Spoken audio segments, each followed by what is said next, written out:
God bless you. I want to talk to you today about miracles in your mouth. Our words have creative power. When we speak something out, we're giving it the right to come to pass.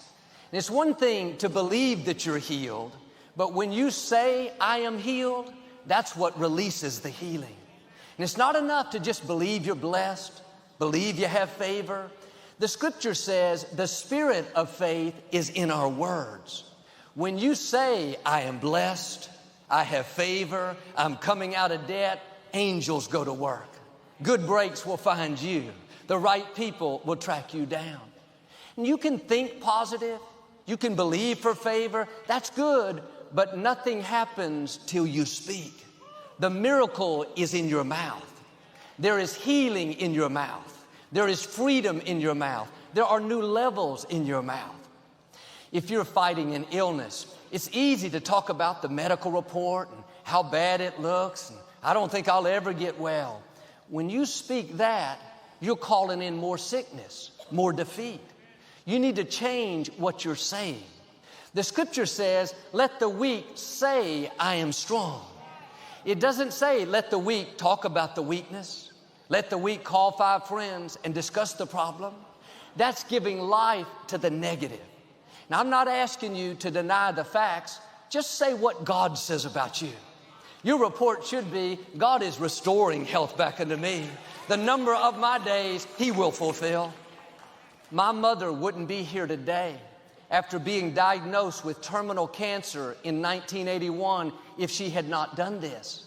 It's not enough to just not say anything negative. You have to be on the offensive. All through the day, I would hear her quoting scriptures. When somebody asked how she was doing, it was never a sad song. It's hard. I don't understand it. I'm tired. Her report was, I am healed. With long life, God will satisfy me. What He started in my life, He's going to finish. She didn't feel healed. She felt weak, but she said, I am strong.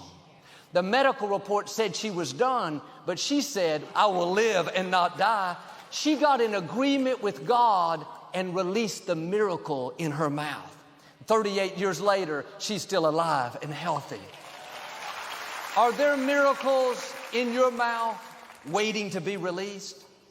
Joel, when I break this addiction, then I'll tell people I'm free. You have to tell them first. Every day you need to declare, I am free, I am clean, this addiction does not control me. Every time you say, I am free, in the unseen realm, chains are broken. Strongholds are loosed. Freedom starts heading your way. You keep speaking it, and you will become what you're saying. You are prophesying your future. When David faced Goliath, a giant twice his size, it wasn't a coincidence that he looked at him and said, this day I will defeat you and feed your head to the birds of the air. He wasn't just being positive. He wasn't just talking smack. He understood this principle. The miracle was in his mouth. He had to release the victory. What if he would have said, wow, I thought I wanted to face Goliath, but look how big he is. I don't have any armor. I don't feel qualified. I don't think I have a chance. If he would have talked defeat, we wouldn't know who David was. If he would have just thought positive, I believe I can do it.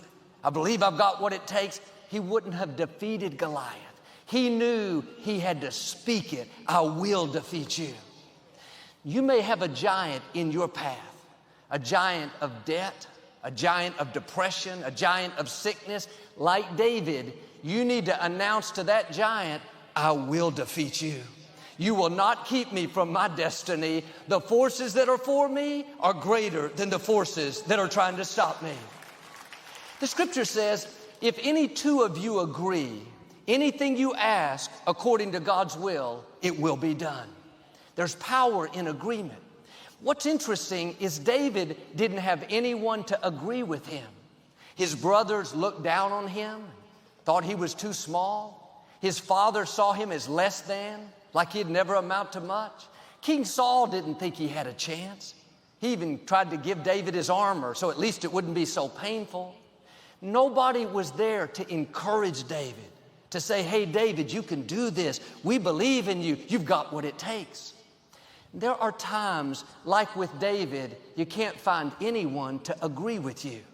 But I've learned if you'll come into agreement with yourself, if you'll get your heart and mouth in agreement and start speaking victory, declaring that you are well able, that you are blessed, that you will defeat the addiction, then even though others don't agree, because you're in agreement with yourself, you will see giants defeated.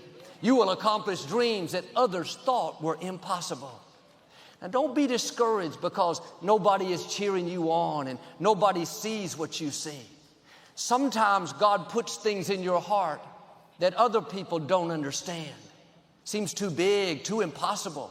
Instead of encouraging you, they'll do just the opposite.